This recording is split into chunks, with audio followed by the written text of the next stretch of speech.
Amigos y amigas radioyentes, les habla Luz González Rubio en Femenino Plural, una visión del mundo con enfoque feminista con la que intento rescatar la historia de mujeres olvidadas.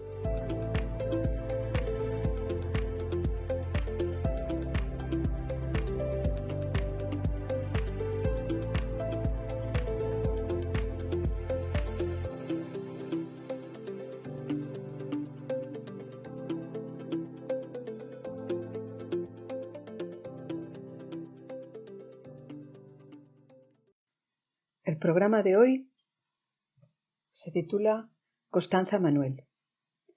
Vamos a hablar de la hija primogénita del príncipe don Juan Manuel, el autor del Conde Lucanor, el escritor más representativo de la prosa castellana del siglo XIV.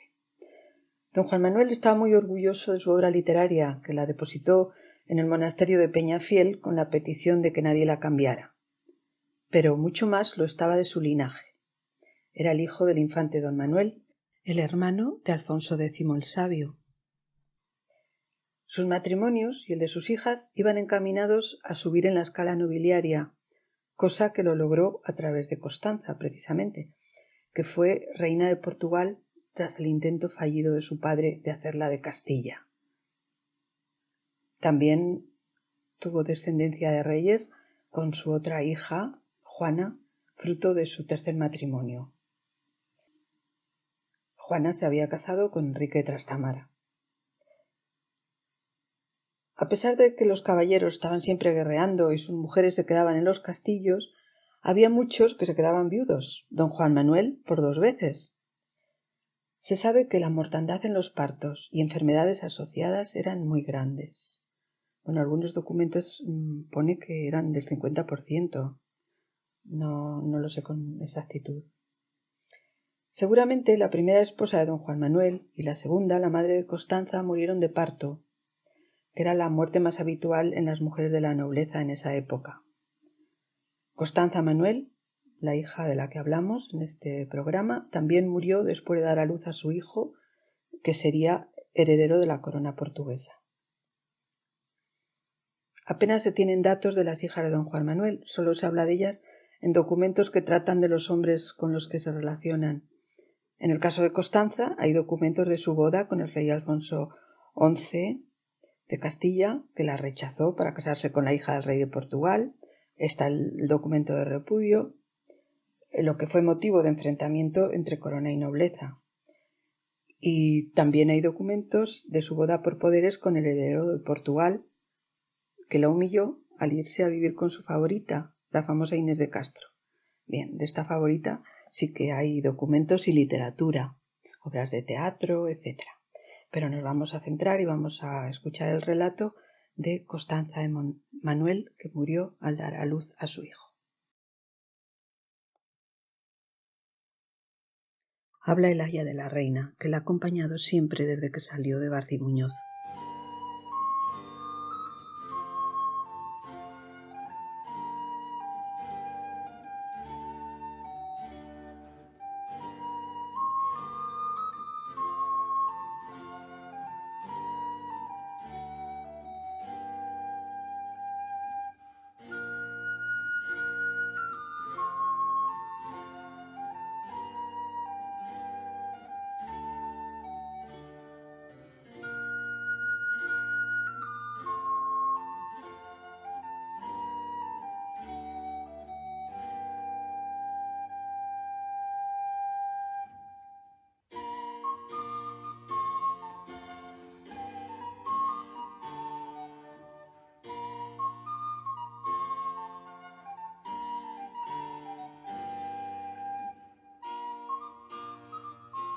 Constanza Manuel, nieta y madre de reyes.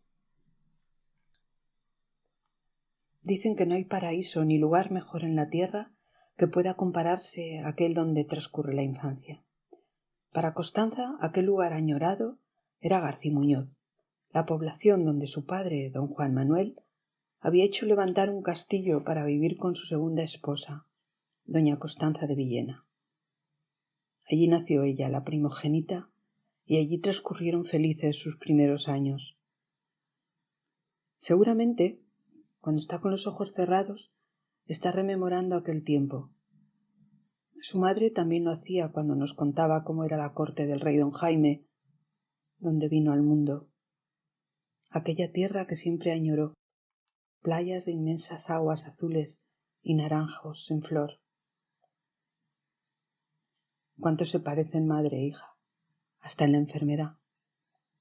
Las campesinas tienen a sus hijos en los campos, dejan de segar, y allí, en el surco, nace la criatura. Pero las reinas se mueren. Todo el poder y riqueza de un reino no vale para detener la muerte de una parturienta. Mueren ricas y pobres por igual, en Castilla y en Portugal. Qué pena, mis señoras. Subieron a las almenas a mirar el horizonte, muy juntas, la hija siempre sujeta de la mano materna. Sabía que no debía soltarse. A los más pequeños les estaba prohibido subir allí solos. Así, cogida, miraba hacia abajo sin sentir el vértigo que yo sentía cuando tenía que subir a llamarlas. También doña Constanza disfrutaba allá arriba. A mí siempre me dio miedo subir. Desde niños lo teníamos prohibido. Prefería que nos contara aquellas historias de barcos de vela desplegadas, conchas que se encontraba en la arena o náufragos que llegaban flotando a las costas abajo, en el patio. La madre, doña Constanza de Villena, añoraba el mar de su infancia. Se ponía contenta con solo recordarlo. Las espigas ondulantes de un campo de trigo, un día de viento, le parecían las olas del mar. Un mar verde en primavera y amarillo en verano. El cielo sin nubes era para ella un mar al revés. Se pasaba las horas contemplando esos mares que cambiaban de color. También el mar era motivo en sus bordados, tanto como en los cuentos que nos narraba.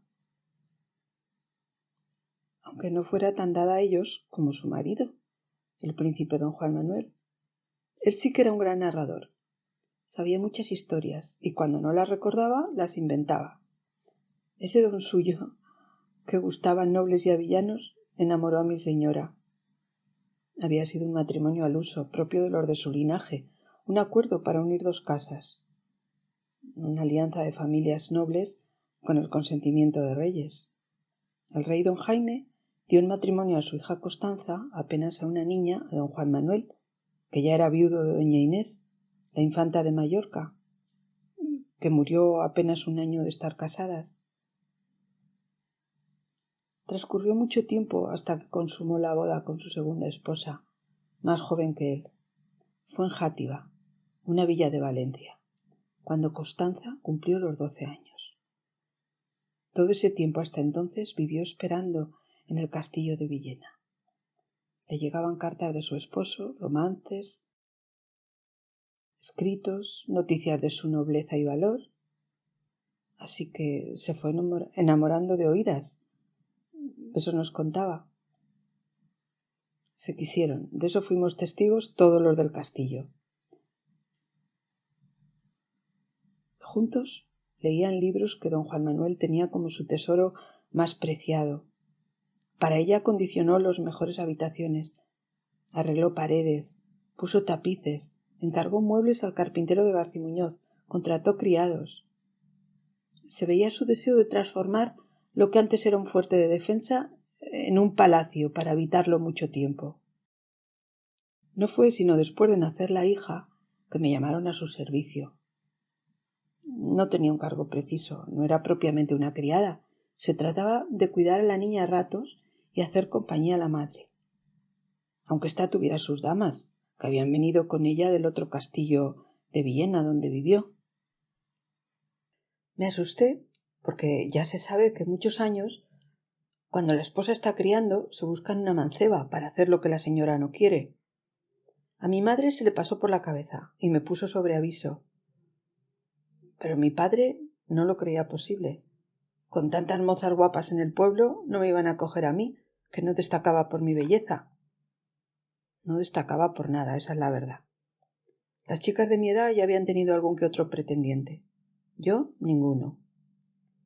Mi padre no tenía tierras que darme en dote. Lo que había era para mis hermanos. Que me llamaran al castillo era una buena solución, habida cuenta de que tampoco me hubieran cogido en un convento sin dote. La posición de mis padres tampoco les permitía que entrara de lega, como las monjas pobres. Solo tenía una virtud, que para casarme no me servía de nada. Sabía leer y escribir. Sin embargo, a estos señores les pareció muy bueno. Así ayudaba a que aprendiera la niña. Puede decirse que era su cuidadora o su aya.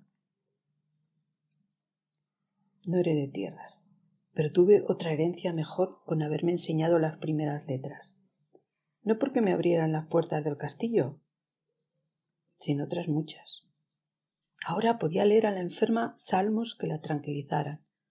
Me gustaba abrir la Biblia, regalo de don Juan Manuel a su hija.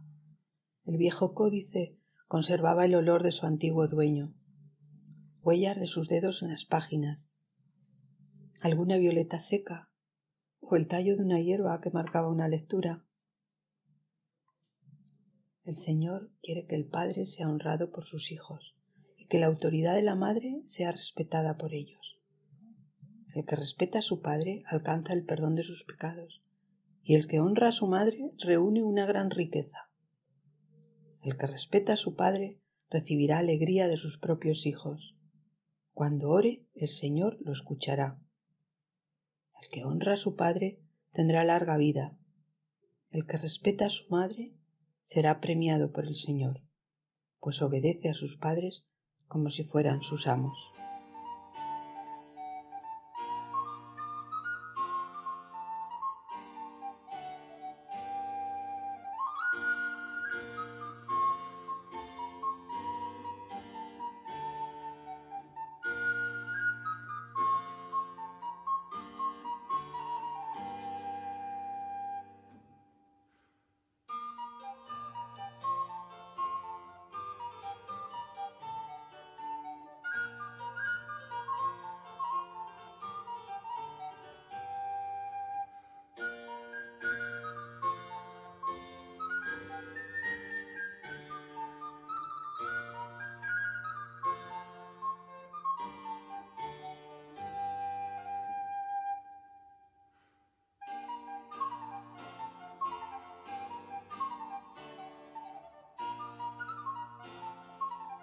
¿Dónde estaba su recompensa? ¿Dónde su premio? Obedeciendo a su padre, doña Constanza había contraído nupcias con su primo Alfonso XI. Desde aquella ceremonia, don Juan Manuel la instó a firmar cartas y documentos como reina de Castilla. Breve reinado el suyo, y desventurado. Pagó muy caro la ambición paterna de querer tener nietos que fueran reyes. Le robó su infancia a mi niña. Tenía 9 años cuando la apartaron de su madre para llevarla a la fortaleza de Toro, que no era sino una prisión. Para consolarla le enviaba libros. A una niña de 12 años que no distinguía entre la astrología natural y la astrología que condenaba la Iglesia, le enviaba esos libros. Mándame tus historias, padre. Ese es el libro que quiero leer, decía. Y por ella terminó aquel libro de Patronio y lo mandó copiar, y se lo mandó. Pero no a Toro, ya no estaba allí cuando terminó aquel libro del conde y de su ayo. Fue aquí, a Portugal. Desde la muerte de su esposa, la hija Constanza ocupó su lugar en el corazón de don Juan Manuel. Ninguna de sus amantes, ni siquiera su tercera esposa, doña Blanca, ni los hijos que ésta le dio, ninguno podía competir con Constanza, la primogénita. Seguía siendo su preferida. Y eso la obligaba más a darle gusto, cumpliendo su voluntad y comportándose como se esperaba de ella, con nobleza, generosidad y perdón. Adentro, muy adentro, ocultaba todas las injurias y sinsabores que sufría en silencio y que solo yo conocía. El amor paterno era su recompensa.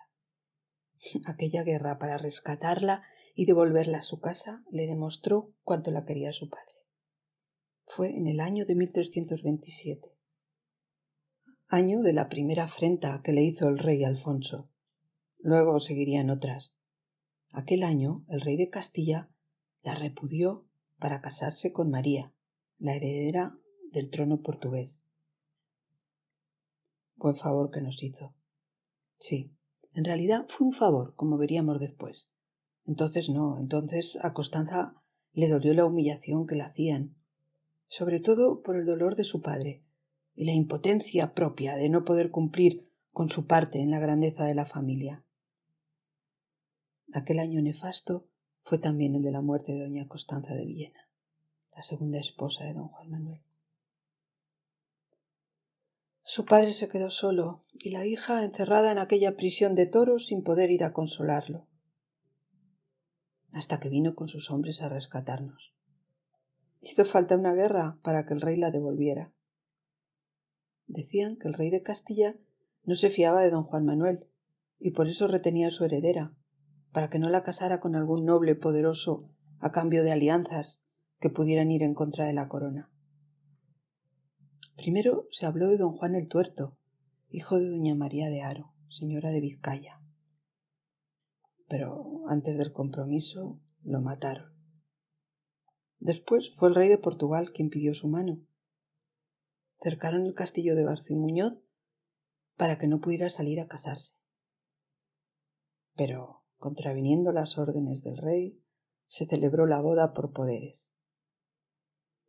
3 años sin poder salir hasta que pudimos venir a Lisboa, con tanta gente como en el séquito de cualquier reina. Yo la acompañé como había hecho cuando de niña la enviaron a Toro. Cuánta gloria y cuántas penas juntas. Su prima Inés de Castro vino también. Ojalá se hubiera quedado en Peñafiel. Era 4 años más joven que Constanza, más cerca en edad al rey don Pedro. Dicen que nada más verse se gustaron. La esposa a traer hijos al mundo, a guardar y mantener la compostura para que hubiera paz. La favorita a recibir los halagos. La vida de una reina no tiene nada de envidiable. Mucho más feliz fue su madre, aunque no llegara a serlo ni haya tenido mucho tiempo para disfrutar del amor de su marido. De los 3 hijos que le dio don Juan Manuel, solo sobrevivió Constanza. Dios no quiera llevársela también a mi niña. Muchas semejanzas hay entre madre e hija, además del nombre. A las 2 dediqué mi vida. A ellas les debo mi honra. No lamento no haber tenido hijos. La vida me ha ahorrado el dolor de verlos muertos. Ya sufro bastante con la enfermedad de mi niña, la pobre reina abandonada por todos. ¿Qué haría su padre si se enterara de los desprecios que le hace su marido? Otra guerra, como la que hizo con el otro rey que la repudió en Toro. No es cometido de una sierva escribir a los señores, menos aún para darles malas noticias. Mi único deber es estar al lado de mi señora, sufrir con ella.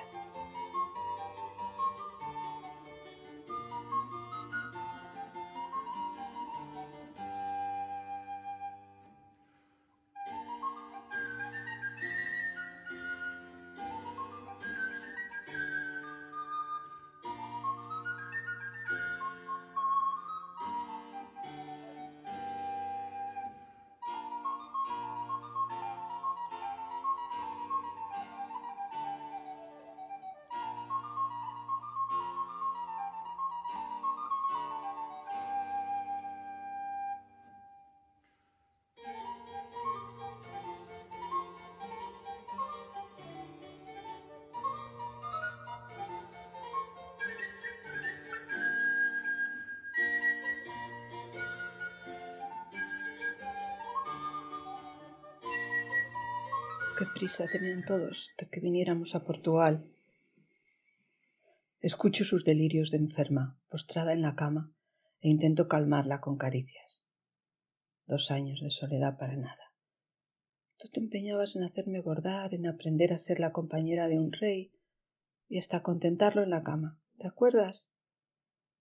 ¿Cómo no me voy a acordar? Y del poco caso que hacías de los consejos de la mora. A los 11 años yo todavía quería jugar. Pero ya te gustaban las canciones de amor de los trovadores. Sí, eso sí. En el fondo deseaba que llegara el día que viniera el rey a desposarme. Lo veía como el amante que cantaba a Guillén de Ventador, que nada más verme se pondría de rodillas y me juraría lealtad y vasallaje. Mujer, eso lo hacen los trovadores, no los reyes. Sí, ningún rey hace eso. No conmigo, ni en Castilla ni en Portugal. No me hubieran servido las recetas de la mora, ni sus afeites. Es mayor el amor de los padres por sus hijas. Pocas mujeres lo conocen. Pero tú, mi niña, sí lo tuviste. Tu padre te quiere más de lo que te ha querido ningún hombre. El único hombre, Teresa. Pero no me quería por mí. Me quería porque era algo suyo, porque su honor y su futuro estaban en mi vientre. Por eso me rescató. No, Constanza. Te rescató porque te quería, porque quería estar contigo. Al morir tu madre, solo le quedabas tú. Sí, debió de ser por eso. Volvimos al castillo y ya no era el mismo. Faltaba la risa de mis hermanos. Y faltaba ella. Recibí el consuelo de las cartas de mi abuelo Jaime. También él me ha querido, como quiso a mi madre y a mi abuela Blanca. Seguí escribiéndole cartas, yo también. Pero dejé de firmarlas con el título de reina de Castilla. Ya no lo era. Yo creo que no lo fui nunca.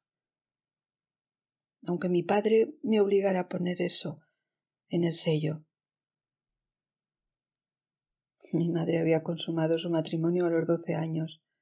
A mí me faltaban solo unos meses para cumplirlos cuando nos llegó el documento del repudio. Primero sentí alegría. Pensé que era un regalo del cielo. Sí que nos alegramos. Así podíamos volver a nuestra tierra. Llegué a creer que mi madre enferma me reclamaba a su lado. Pero murió antes, sin poder abrazarla. Cuando mi padre consiguió que me devolvieran, cuando regresé a Garcimuñoz, solo alcancé a ver su tumba en el monasterio de San Agustín, junto a la de mis hermanos, Beatriz y Manuel. Los envidié, ellos estaban con ella. Luego pensé en mi padre. Quedábamos los dos, nos haríamos compañía. Menos mal que le quedabas tú. Volvisteis a jugar al alquerque. Yo nunca aprendí. Es verdad, nunca has querido aprender por mucho que te lo haya rogado. Perdóname, Constanza. ¿Que te perdone? ¿Que tengo que perdonarte, Teresa? No haberte sabido dar gusto en eso. Siempre había algo que hacer, pero debería haberlo dejado y sentarme contigo. Teresa, tú sí que estás siempre cuando te necesito. Siempre. Y no podré recompensarte con una vejez tranquila a mi lado. Ya verás cómo sí. Lo harás. Tienes que hacerlo. Y te ayudaré a criar a tus hijos.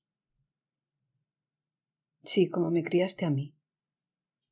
Mi abuelo Jaime decía que mi hermano Manuel murió por culpa de los médicos judíos que lo trataron. Tú me curabas con remedios tuyos y siempre sanaba. No me hubiera atrevido a hacer algo en contra de lo que hubiera dicho don Salomón. Él era un sabio. A ti te curaba porque eran cosas sin importancia. Pero él era el heredero, el único varón de tu padre. No me hubiera atrevido a darle ningún remedio mío. Para eso estaba el físico, que era el mejor del reino de Castilla. Ah, si lo tuviéramos aquí, él te quitaría esas fiebres, pero mucho más rápido que yo. Mi madre murió más joven. ¿Moriré como ella? Allá, Teresa, me voy a morir.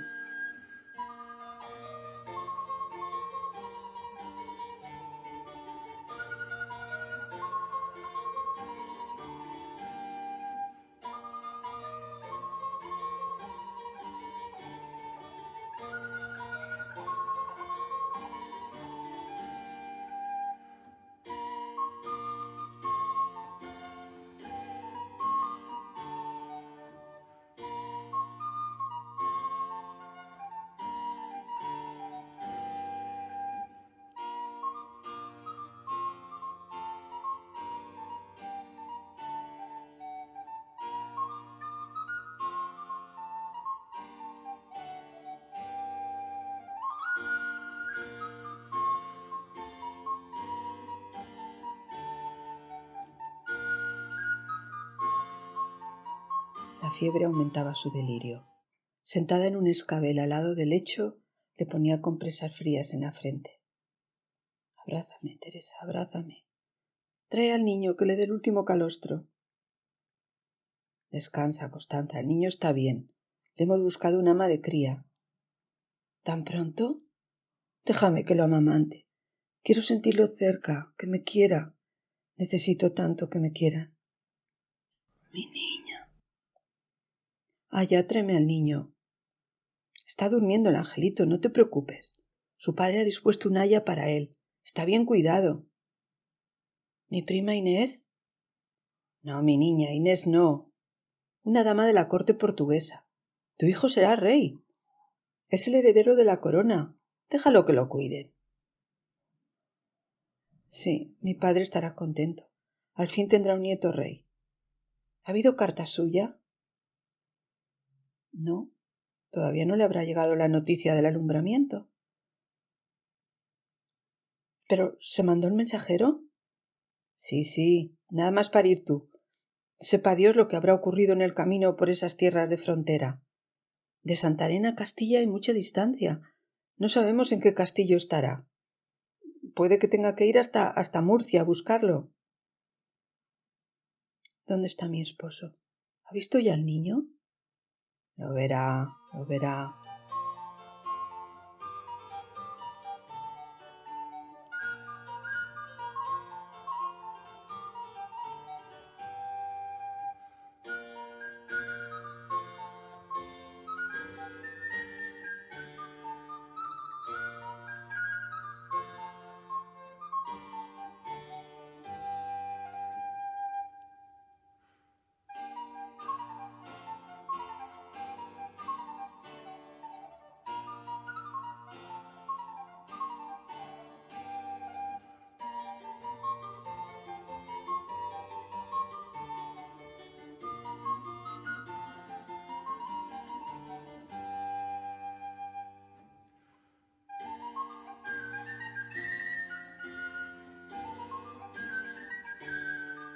La fiebre la abrasaba.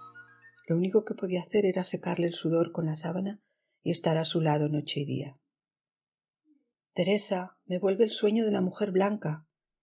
Tiene el cabello rubio, trenzado con cintas doradas en la parte superior de la cabeza, y una melena suelta en la parte de atrás que se mueve con el viento. Se parece a mi madre. El tocado es el de mi madre, pero los rasgos no son de ella. No son los que recuerdo de ella. Mi madre, tan joven, tan guapa, corriendo conmigo por la llanura en el exterior del castillo, la una detrás de la otra, a lo largo de las murallas. Subíamos a la Torre Albarrana, la más distante, y veíamos toda la llanura, campos interminables en los que en verano ondeaban las espigas como si fuera el mar de donde vino ella. 12 años tenía cuando vino. Vino a casarse con mi padre. Y luego lo veíamos aparecer a él en su caballo. Bueno, antes de que viniera, ya decía mi madre: «Ya viene tu padre». El ruido del casco de los caballos anunciaba la llegada. Después, el polvo que se levantaba en el camino. Más tarde, antes de ver los rostros, se divisaba el peón ondeante. Dejabais que me adelantara con los niños a recibir a los guerreros, y volvía montada a la grupa, con los pies enredados en los arreos que sujetaban la espada lobera, la lanza, el escudo. De la aldea salían otros niños a esperar a sus padres, las madres y esposas a sus hijos y maridos. Las calles se llenaban de alegría. El tabernero sacaba las mesas y los bancos a la calle, y el vino corría a raudales. En el castillo ayudaba a mi padre a quitarse la loriga, el jubón, las calzas, la camisa. Después del baño se ponía una de sus túnicas de algodón y me llamaba para enjugar los tres al alquerque. Nos sentábamos en el banco corrido de piedra. Tú traías almohadones para que estuviéramos más cómodos. Y así, jugando, llegaba la hora del almuerzo o de la cena. Después mi padre se iba a su escribanía, afilaba su pluma de ganso que tenía encima de la mesa, sacaba el papel y escribía aquellas historias que luego nos contaba. Muchas ya las sabía, porque me las habías contado tú antes, o las había oído en la cocina. Pero eran un poco diferentes. Siempre las contaba Patronio, el ayo de un conde que se llamaba Lucanor. Este joven, cuando alguna cosa le preocupaba o tenía alguna dificultad, pedía consejo a su preceptor. Pero Patronio, en vez de decirle lo que tenía que hacer, le contaba un cuento para que aprendiera él de la experiencia de otros y decidiese él mismo lo que más le conviniera. ¿Crees que si el conde Lucanor hubiera sido una muchacha, hubiera sido igual? ¿Hubiesen sido iguales las enseñanzas y las historias? No. Una mujer hubiera hecho otras preguntas. Allá, ¿cómo está el niño? ¿Todavía duerme?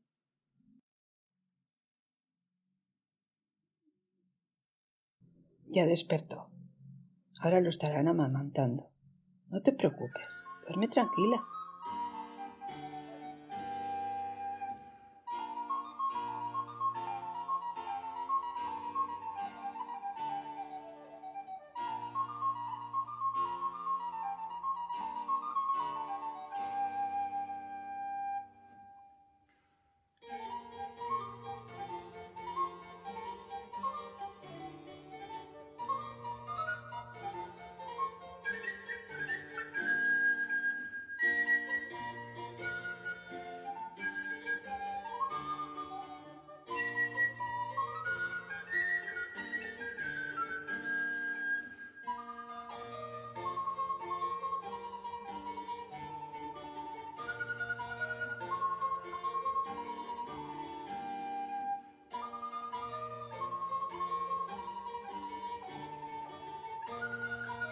Si Constanza hubiera sido hombre y hubiera regresado vivo de la guerra, estaría feliz en sus aposentos y haría lo que su marido hacía ahora, retozar con su concubina.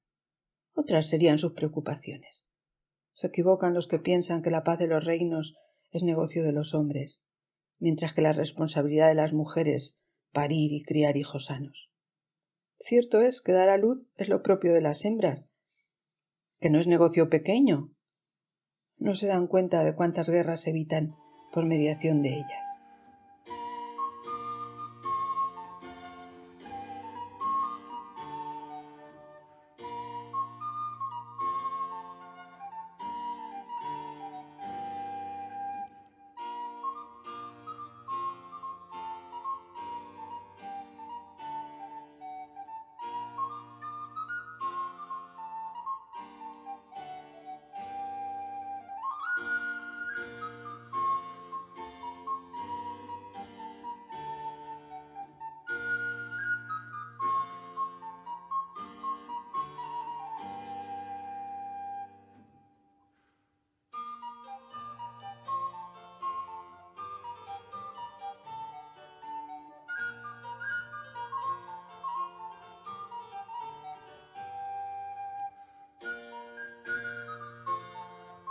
Allá, léeme un cuento del libro de Patronio.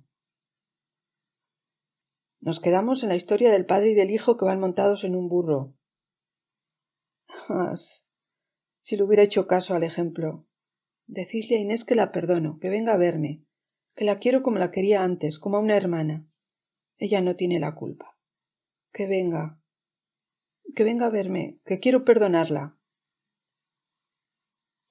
No puede. Está muchos días de camino. Tardará en venir. No querrá. Si puede lo hará, estoy segura. Cuando se entere de que quieras verla, vendrá. Hará todo lo posible. La verás. Ahora descansa. ¿Quieres que lea? Sí, la historia que sea. ¿Te leo la de la mujer brava con la que no quería casarse nadie? No. Esa te la he oído contar a ti tantas veces. Qué injusto, ¿verdad?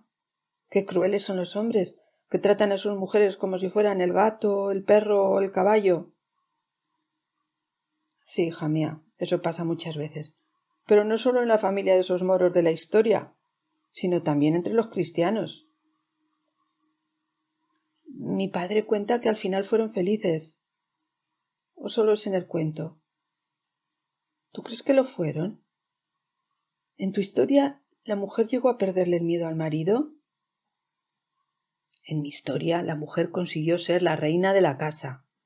Una casa mejor que la de su padre. Engatusó al marido y pudo hacer y deshacer a su antojo, y tuvo hijos con él que la quisieron, y se hizo respetar. Todo el mundo la quiso, no solo el marido. ¿Te leo el de doña Truana? No, qué pena. Todas las ilusiones rotas en un instante. ¿Quieres oír la del rey Abenabel y su esposa Ramaiquía, la caprichosa reina que nunca estaba contenta? ¿O la de lo que hizo Saladino cuando se enamoró de la mujer de su vasallo?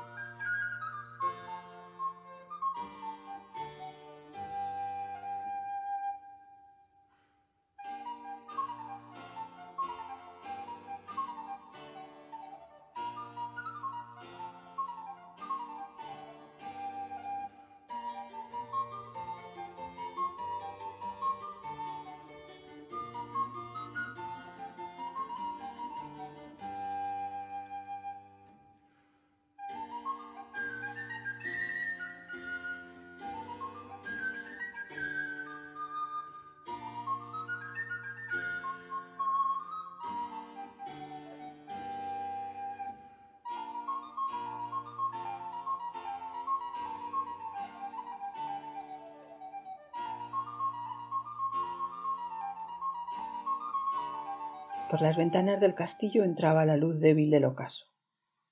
Constanza, sentada en la cama, podía ver desde la ventana el cambio de colores del cielo. Llegó la doncella a correr las cortinas. No cierres todavía.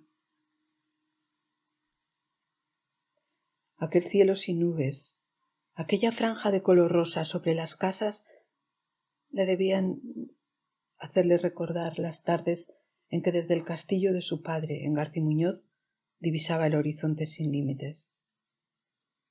Yo también recordaba. La veía ella asomada a la ventana con su madre, que la sujetaba del talle para que no cayera al vacío. Las dos miraban el ir y venir de campesinos a los campos. Alguna aldeana saludaba con la mano, otra se quitaba el sombrero. Y la polvareda, ruido de cascos y armaduras que anunciaban la venida de don Juan Manuel y sus hombres. Esos días había fiesta en el castillo. Se abrían las puertas para la entrada de los guerreros. Las familias los esperaban en el patio. Niños y niñas de su edad con los que podría jugar hasta el anochecer, que no querían sino subir a las murallas o escapar fuera, a las eras, subirse a los árboles y correr a pillarse unos a otros. Por la noche su padre la cogería en sus brazos y le contaría otro cuento de aquel niño que se hacía mayor, el conde Lucanor, que tenía un ayo muy sabio al que siempre acudía cuando tenía un problema, el que en vez de ordenarle lo que tenía que hacer le contaba historias para que aprendiera de ellas.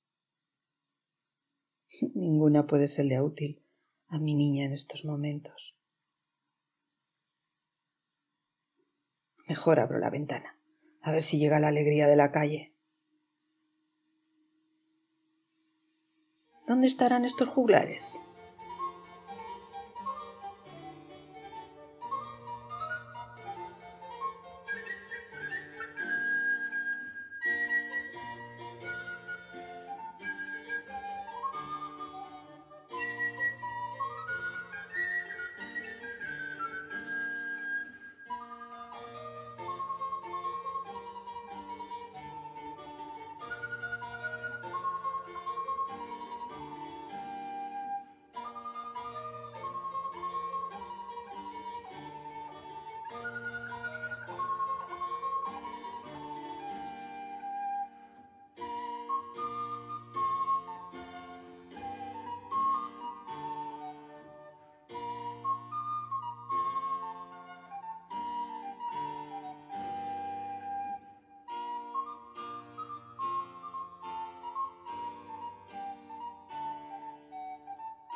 Si te interesa que trate algún tema o quieres contactar conmigo, puedes hacerlo dejando un mensaje en Primum Radio.